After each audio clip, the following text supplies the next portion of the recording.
forecast, and Katie is here and encountered some fog on the way to work. I did. I decided to take a walk at the wrong time yesterday afternoon. Was absolutely dumped on. So yeah, it was an interesting 24 hours of weather. I stayed home yesterday after I was done with my work here, and my husband was barbecuing, and he went out and put the meat on the barbecue and came back in, and then a few minutes later opened up the door and was like, oh, then walked back in and grabbed his jacket to go back out, because we had the same thing. All of a sudden it just went yeah. So we did have those showers yesterday. We saw some good accumulation, got us to above average for the 30-year monthly total for August.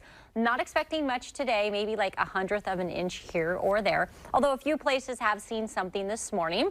I wanted to show you radar. If you look to the north, this is what we call our banner that's across the top here that has our logo and tells you what you're looking at. So just behind that, you can see some green. Those are the showers that we could see. And then you might be wondering, what is that? That was a verified funnel cloud. I'm not going to get into that right now, but I will show you what the report said and how they verified that. But there was a verified funnel cloud from yesterday. So those details coming up in just a moment.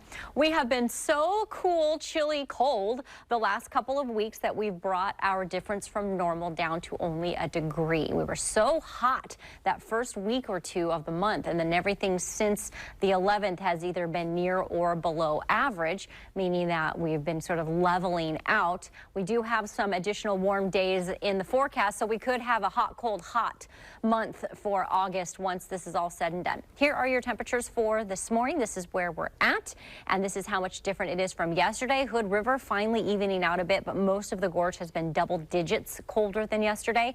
And now the valley is a bit warmer, and that's the direction we're going. We're expecting our highs today to land us a couple of degrees warmer than yesterday, meaning Portland could actually make it to 70, and we have a few other places in the valley that could be into those low 70s. But other than that, another chilly day across the board. This is the low pressure system that has brought us everything. You'll see how this different color right here, it's like a greenish blue that represents a cooler air mass. That's moving out, and we start to see a warmer air mass moving in.